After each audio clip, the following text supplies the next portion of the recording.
మిత్రమా, కొంతమంది భార్యలు భర్త ఇష్టమైంది కొనివ్వలేదని, షికార్లకు సినిమాలకు తీసుకెళ్ళలేదని, చిన్న చిన్న గొడవలకి అమ్మా అని పరిగెత్తుకుంటూ వెళ్ళిపోతారు. మీ అమ్మకి నాన్న ఉన్నాడు, మరి నీకంటూ ఎవరున్నారో? ఏ అమ్మ అయితే నా బలం బలగమని వెళ్ళిపోతున్నావో గుర్తుంచుకో మిత్రమా. ఆ అమ్మకి మీ నాన్న తర్వాతే కూతురైనా ఎవరైనా అని. పెళ్లి చేశారంటే నీకంటూ ఓ కుటుంబాన్ని అందించారని అర్థం. పుట్టిల్లు ఎప్పటికీ చుట్టం చూపే. ఎక్కడ వాళ్ళ అక్కడ ఉంటేనే గౌరవం అని మర్చిపోక మిత్రమా. భర్త ఇలా చేశాడో అలా చేశాడని మీ అమ్మకు చెప్తే, భార్య ఇలాంటిది అలాంటిదని మీ అమ్మకి చెప్తే గొడవ మరింత పెద్దదవుతుందే కానీ చిన్నది అవదు కదా మిత్రమా. ఎవరి పిల్లలు చేసినవి వాళ్ళకి తప్పుగా అనిపించవు. కలిసే కొట్టుకున్నారో, కలిసే తిట్టుకున్నారో, కలిసే సమస్యను కూడా పరిష్కరించుకోండి మిత్రమా. కలవడానికి ప్రయత్నించండి. ఎందుకంటే ఇంత పెద్ద ప్రపంచంలో మనకంటూ ఓ మనిషి లేకపోతే ఇంకొకరి చేతిలో మీరు కీలుబొమ్మలు అవుతారంతే. చిన్న గొడవలకు చిన్నగానే పరిష్కారం చేసుకోండి మిత్రమా. అర్థమైందనుకుంటా. కొంతమంది భార్యలు నువ్వు ఎక్కువగా సంపాదించట్లేదని అనుక్షణం నిందిస్తూనే ఉంటారు. అసలు భార్య బిడ్డలకు ఎంత తినే రాత ఉంటే అంతే సంపాదిస్తాడు భర్త. ఎంత సంపాదించినా మితం ఎక్కడిది? డబ్బు పెరిగే కొద్దీ నీ కోరికలు తీరుతాయనుకోవడం నీ భ్రమ మాత్రమే మిత్రమా. నువ్వు అంతమయ్యే వరకు నీ యొక్క కోరికలు మితముండదు. సంపాదన ఉన్నంతలో సంతోషంగా ఉండి చూడు. ఏ ఐశ్వర్యం అందివ్వలేని భర్త ప్రేమ నీ సొంతమవుతుంది మిత్రమా. చాలామంది మిత్రమా, కొంతమంది పెళ్ళి ఎందుకు చేసుకోవడం వేస్ట్, సింగిల్గా ఉంటే మేలే కదా. కానీ నీకోసం మాత్రమే బ్రతికే వాళ్ళు ఎవరు మిత్రమా? నీకోసం ఎదురు చూసే వాళ్ళు ఎవరో? సింగిల్గా ఉండిపోతే ఫ్రీడమ్ ఉంటుంది, కానీ నీ సంతోషాలను బాధలను పంచుకోవడానికి ఎవరుంటారు మిత్రమా? గొడవలు మాత్రమే ఉంటాయి బాబోయ్ అంటే అలకలు బుజ్జగింపుల్లో ఉండే ప్రేమకి దూరమవుతారు కదా. ఒక్క విషయాన్ని గుర్తించుకో మిత్రమా, నీడ ఎక్కడైనా దొరుకుతుంది, తోడు మాత్రం దొరికేది పెళ్ళి తర్వాతే. కాదంటారా? ఒకటి గుర్తించుకో మిత్రమా, కన్న తల్లికి చివరి దశలో అన్నం పెట్టడానికి ఆలోచించేవారికి తన చివరి దశలో వీధి కుక్కతో పోరాడి దానికి దొరికిన ఆహారాన్ని తినే పరిస్థితి వస్తుంది.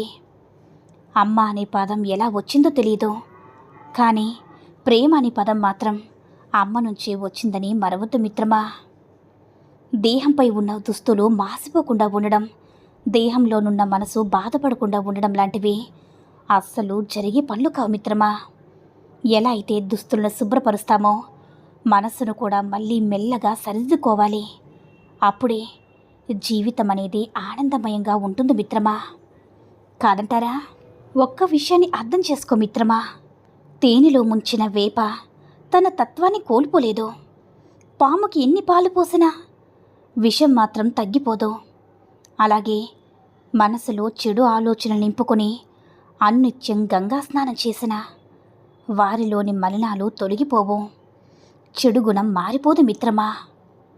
నిజాయితీతో చేసిన ఒక పనికి ఫలితం ఒక చోట లభించకపోవచ్చు మిత్రమా, కానీ మరొక చోటు ఇంతకన్నా మంచి ఫలితాన్ని కాలమే నిర్ణయిస్తుంది.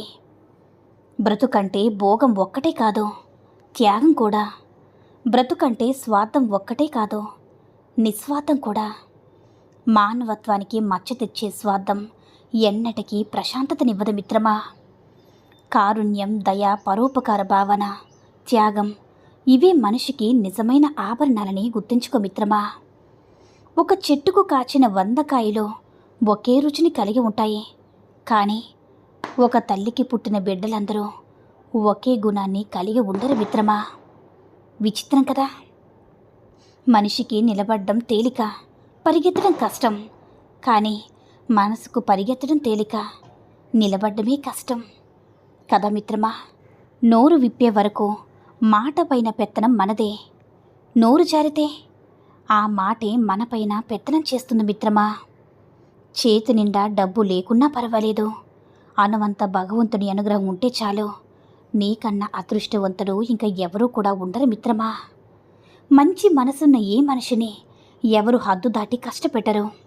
అందమైన అద్దం కూడా పగిలితే పదునైన ఆయుధంలా మారుతుందని గుర్తుంచుకో మిత్రమా. చేజారిపోయిన గతాన్ని గురించి ఆలోచిస్తూ చేతులారా మీ భవిష్యత్తును నాశనం చేసుకోకండి.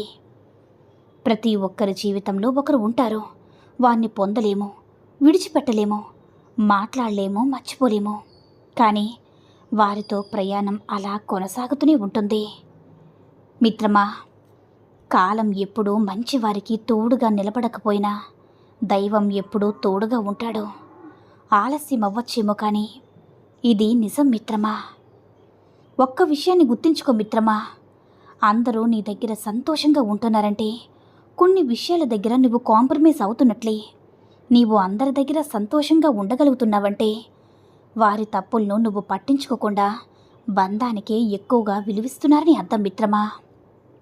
మిత్రమా, ఒకరితో ఒకరిని పోల్చడం సరికాదు. సింహం ఎప్పటికీ కుక్కలా విశ్వాసం చూపించలేదు. కుక్క ఎప్పటికీ అడవికి రాజు కాలేదు. కానీ ఎవరి స్థానంలో వారు గొప్పవారి మిత్రమా. ధైర్యం అంటే వేరు, భయం అంటే వేరు కాకపోవడం కాదు. భయం వేసినా సరే ముందుకు ధైర్యంతో పోవాలి మిత్రమా. నీతి కోసం బ్రతుకు, నిజాయితీ నిన్ను బ్రతికిస్తుంది. సత్యం కోసం బ్రతుకు, ధర్మం నిన్ను బ్రతికిస్తుంది. మంచి కోసం బ్రతుకు, మానవత్వం నిన్ను బ్రతికిస్తుంది మిత్రమా. జీవితం ఒక రంగస్థలం. ఎంత బాగా నటిస్తే అంతమంది నీ చుట్టూ చేరి నీ భజన చేస్తారు. నటించడం రాకపోతే ఒంటరిగా బ్రతకాల్సిందే మిత్రమా. మనం పడేసింది తింటుంది కాబట్టి కుక్కను చులకనగా చూస్తాము. అదే సింహం అయితే భయం ఎందుకో తెలుసా? కష్టపడి సొంతంగా వేటాడి తింటుంది కాబట్టి. అందుకే తినేది రొట్టె ముక్కైనా కష్టపడి సంపాదించుకో. పరమాన్నం కోసం ఒకరి ముందు ఎప్పుడు కూడా చేచాచకు మిత్రమా. నమ్మక ద్రోహం. నువ్వు ఎక్కడున్నావని అడిగితే ఇంకెక్కడుంటానో విశ్వాసమనే ముసుగులో నీ పక్కనే ఉన్నాను అందట. గుర్తుంచుకోండి, మనం నమ్మిన వారే మనల్ని వెన్నుపోట పొడుస్తారు అని. మిత్రమా, ప్రేమ గురించి 5 ఆసక్తికరమైన నిజాలు ఈ వీడియోలో తెలుసుకుందాం. 1. మిమ్మల్ని ఒకరు ప్రేమిస్తున్నారని మీరు కూడా వారిని ప్రేమిస్తే దానికి వారిపై సానుభూతి కలిగి ప్రేమించడం అంటారు. ఇక 2, ఎప్పుడు కూడా మీరు ఎవరినైనా వారి అందాన్ని లేదా శరీర సౌందర్యాన్ని చూసి ప్రేమిస్తే దాన్ని వారిపై వ్యామోహంతో లేదా ఆకర్షణతో ప్రేమించడం అంటారు. 3, మీరు ఎవరినైనా వారి డబ్బు కోసం ప్రేమిస్తే దానిని మీ అవసరం కోసం వారిని స్వార్థంతో ప్రేమించడం అంటారు.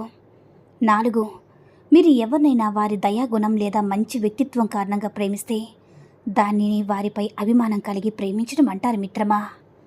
ఇక 5, మీరు ఒక వ్యక్తిని ఎందుకు తెలియదో ప్రేమిస్తున్నారో మీకే తెలియక అయోమయం కలిగితే దాన్ని ఖచ్చితమైన లేదా నిజమైన ప్రేమ అంటారు. కాదంటారా? ఈ సూక్తుల్లో ఏ సూక్తి నచ్చిందో కామెంట్ చేయండి. ఈ వీడియో నచ్చినట్లయితే లైక్ చేసి మరిన్ని వీడియోస్ కోసం మన ఛానల్ని సబ్స్క్రైబ్ చేసుకుని మాకు కొంచెం సపోర్ట్ చేయండి. ధన్యవాదములు.